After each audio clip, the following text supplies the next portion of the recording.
자, 오늘 말씀드릴 종목은 EN 플러스입니다. 장 끝나고 나서 그 쌍용차 인수에 대해서 이제 철회 검토한다는 이야기가 있으니까 이제 시간 내서 좀 급락을 하고 있는데, 오늘 문의 주신 분 같은 경우는 매수한 가격대가 5,500원에 비중 80% 말씀하셨습니다. 매수가 5,500원에 비중 80%. 왜 들어갔는지는 알 것 같아요. 에디슨 EV에 그 환타지가 있는 거죠. 물론 지금 에디슨 EV가 정지 상태죠. 그리고 사실 이제 생사의 기로에 놓여 있는 상황인데, 우리는 이제 이 정지를 생각하지 않고, 여기를 생각하지 않고, 여기를 꿈꾸는 거죠. 그래서 이제 그 심리를 이해 못하는 바는 아닙니다. 물론 이게 바른 매매라고는 할 수 없지만, 우리가 인생을 살면서 항상 바른 짓을 하면서 살 수는 없으니까요. 그래서 납득은 할 수 있는데, 어쨌든, 결과론적으로 저는 일단 결론부터 말씀드리면 지금이라도 매도가 맞답니다. 맞다. 라는 말씀을 좀 드리고 싶어요. 왜냐하면은 일단, 쌍용차를 인수하는 게 과연 인수하는 회사 입장에서 도움이 되는가 아닌가에 대해서는 사실은 차치하고, 개인적으로는 쌍용차를 끌어안다는 게 사실은 인수하는 회사 입장에서도 조금 무리가 있을 거라고 생각이 되거든요. 지금 평택 공장의 땅값이 용도 변경을 하면은 이제 많이 올라간다, 이런 얘기들도 있고, 쌍용차 인수가 득이냐 실이냐 했을 때 평택 공장 부지 얘기가 많이 나오죠. 부지가 지금 이제 공장 부지로 돼 있는데, 이거를 이제 일반 이제 건축물이 들어올 수 있는 걸로 용도 변경을 하면 토지 가격이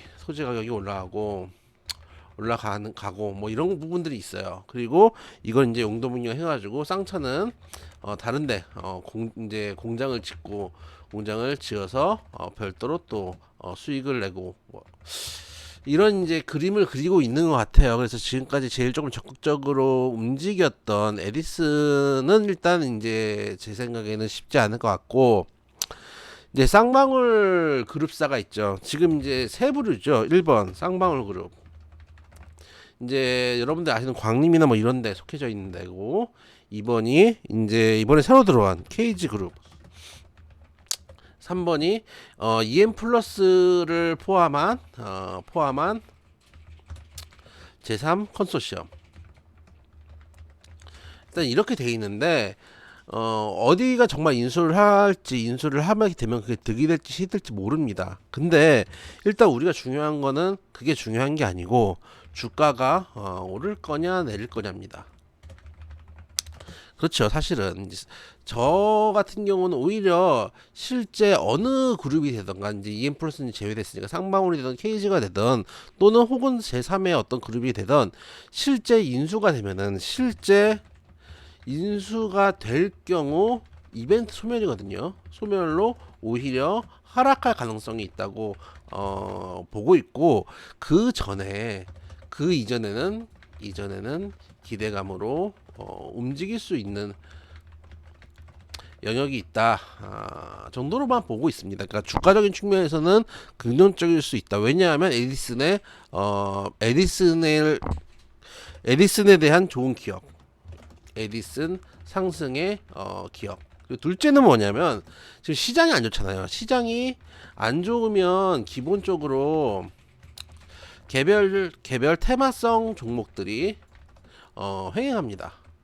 왜냐면은 돈을 들여서 꾸준하게 모아갈 수 있는 삼성전자, 하이닉스 이런 종목들이 제대로 못 가고, 대형주들이나 우량주들이 제대로 못 하고 지수 때문에 두드려 맞고 있으니까 테마성 종목들이 움직이고, 에디슨에 대한 기업이기 때문에 수급이 한쪽으로 쏠리는 경우들이 있어요. 그래서 그 전에는 기대감으로 움직일 수 있는 영역이 있다. 실제로는 실이 된다고 하더라도 그런 측면에서 쌍용차 테마들이 지금 되게 강한 상황이에요. 근데 EM 플러스는 어쨌든 간 손실이 크고 또 승부를 보셨기 때문에 80%가 들어가셨지만, 이렇게 생각할 수도 있죠. 제가 이제 그 며칠 전에도 어떤 종목을 찍으면서 이미 하한가 맞았는데 이미 많이 빠졌기 때문에 실질 가치를 대비한다면은 2차 화차 해가지고 보유하는 게 맞다 이런 말씀을 드렸는데 일단 이 종목 같은 경우는 매수 이유가 사라졌어요.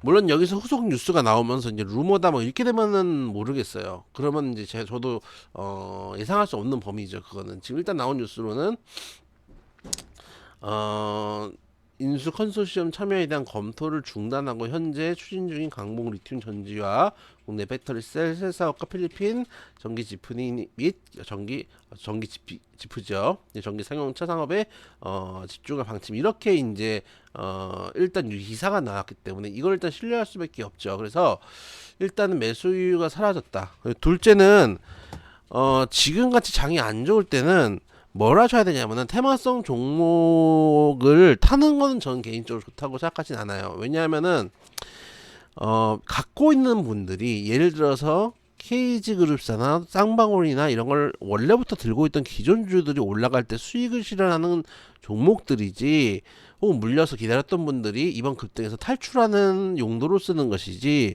단기 테마성으로 움직이는 종목에 딸려 들어가면 나중에 그 사람들 자리를 다시 채우는 경우들이 많이 있거든요. 그래서 이제 긍정적으로 보지는 않는데 그나마 많이 낙폭이 좀 있고 실적이 견조하다면은 괜찮을 텐데 이 종목 같은 경우는 보시면은 영업이 적자폭이 되게 큰 회사입니다. 거의 뭐 재무제표가 시퍼렇게 물들어져 있는 상황이고 단기 순이익도 그렇고 지금 별도로 봐도 지금 영업이익 적자가 계속 이어지고 있어서 제 생각에는 이게 근데 그 아직 관용닥지가 안 붙어 있네요. 안 붙어 있는데 일단 그런 측면도 생각을 한다면은 물론 앞으로 이런 뭐 기대감이 있다고 하더라도 실적이 안 좋으면 오래 끌고 갈 수가 없거든요. 그런 측면들 좀 본다면은 제 생각에는 이런 종목들이 이제 나중에 되면 이제 뭐 갑자기 이제 지나고 나니까 관리 종목이 된다든지 재무적인 리스크가 있는 거죠. 리스크가 있기 때문에 오래 가져가기 힘들죠. 코스피네요, 이게. 코스피이기 때문에 4년 연속 일단 영업이익 적자라도 관리 종목이 붙진 않았는데, 재무적인 리스크가 있기 때문에 오래 가져가기가, 힘듦.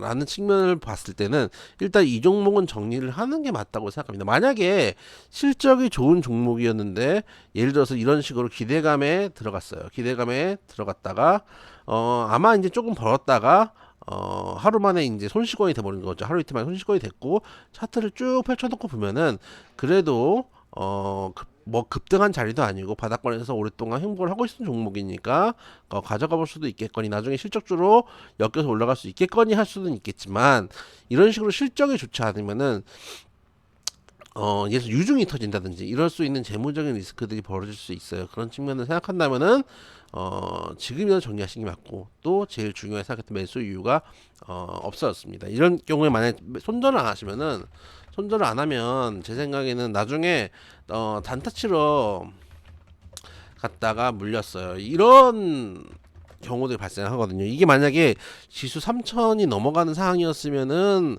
그나마 그나마가 아니죠. 더 안 좋은 상황일 텐데 지금 지수가 오늘 2,700도 깨진 상황이기 때문에 저평가 가치주들도 많거든요. 그런 종목들 좀 모아 가시면은 충분히 지수가 반등했을 때 50% 100% 먹을 수 있는 종목들도 있어요. 그래서 그런 종목들 위주로 좀 담아 가시라는 말씀 드리고 전량 정리를 좀 하셨으면 좋겠다는 말씀 어쨌든 간 매수율도 없고 재무적 리스크도 있는 종목이다 말씀드리도록 하겠습니다.